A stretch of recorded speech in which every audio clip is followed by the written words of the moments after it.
is the Wiiviewer and the LilWiiviewer. And we're going to talk about the new Nintendo Switch. First we should talk about, this is the successor to the Wii U, which everyone's been talking about, which the code name was NX. So, do you like NX or Switch better? I think Switch has a better ring to it, but the NX is a cooler name, but Switch is just has a good ring to it. And it also makes sense with the whole idea of that on the go, come back, you can switch back and forth. So we watched the trailer. What'd you think of it? It's pretty interesting and also kind of clever at the same time. It's two controllers combined into one controller, which can turn into another controller, and that controller can turn into your TV, and then you can have two other controllers, which you can pass to one person or use as another controller. There's like 5 different controller settings. The one thing I didn't like was the fact that when you put the controllers on and you did all that weird changing around, it didn't go, I will now be a transformer. Nintendo systems in disguise. The whole system's basically a tablet, wouldn't you say? Yeah. That means all the processing power is in that tablet. I was a little concerned about when you put your tablet into your charging station at home. It has like a front cover for some reason. I don't see the point of that. Why not just leave it open? I mean, I worry that when you put it in, it might scratch the screen. I don't see the purpose other than having a logo that says Nintendo Switch on the front of it. I don't think I can see it getting scratched, but I think the purpose is more of just to hide the screen, because that's where all the processing power is. Do you think there's any chance of more processing power being in that thing? Like if you're at home, it has to push more power so it has more. Oh, yes, absolutely. That's exactly You don't what think it's just a charging station? No, I don't. The whole gimmick basically is that you can take it on the go. You can play it anywhere you want, which of course begs the question, if this thing is like $400, that's a pretty expensive thing to be lugging around. Well, to be fair, people are hauling around $400 machines in their pockets all the time, so it's not really super unheard of. Yeah, and you know what? People steal them all the time. Apple used to have a really bad problem in New York of theft of their products until they decided to make a kill switch. So let's talk about the controllers that are detachable from the sides. I think they are really tiny. The whole thing is weird to me. It's just, I get that they want to give you 2 players on the go, and so they can say to people, go, hey, you want to try out my Nintendo Switch? And then you guys play together and go, oh, this is cool, maybe I'll go buy one. No, I didn't think it was weird. I thought that was actually extremely clever, because like it uses the normal controller layout and then splits it in half and then makes it a Wii remote. Well, what's cool is that each side can be used as a controller. Yeah. A very small controller. When you reattach it to the Nintendo Switch tablet,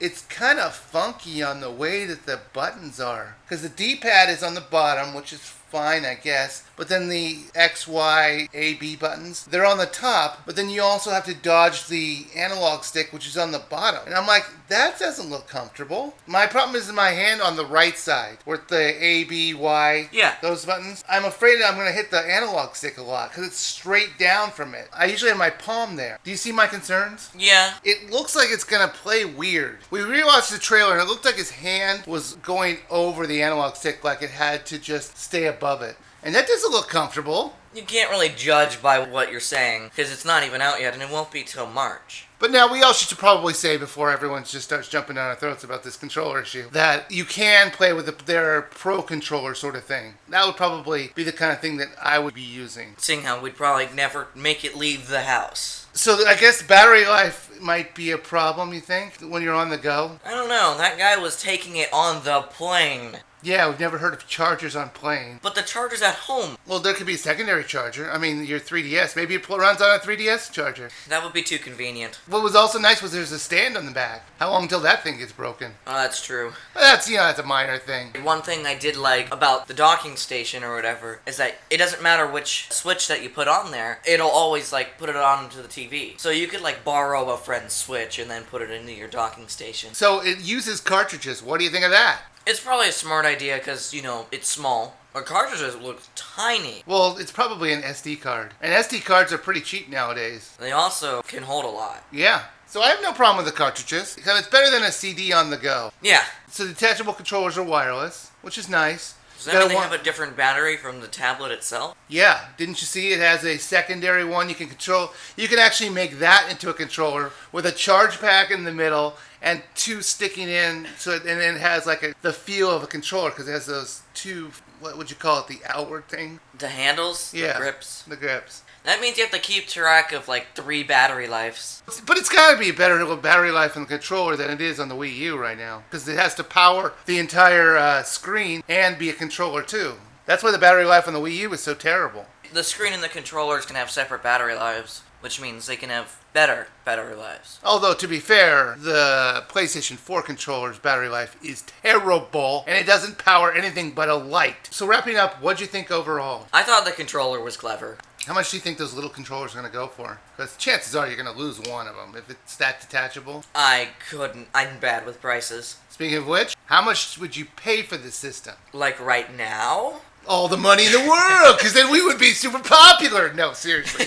No, in March. I don't know. I'm bad with prices, like I said. You think $199 would be fair? That'd be ridiculously fair. Nintendo would conquer. And if they were smart, after the Wii U's failure, they might actually do that. But I know they don't like to lose money. That and the technology does not look very cheap. To have the two detachable controllers and the gamepad being the only thing running the hardware, that's not exactly the cheapest thing to make. But you can make an argument for, if you have confidence in your games, you should be able to sell the console for a loss and get your money back on the games. If they sold this for $199, they could get a ton of third-party support, because people would be like, wow, that's actually a reasonable price.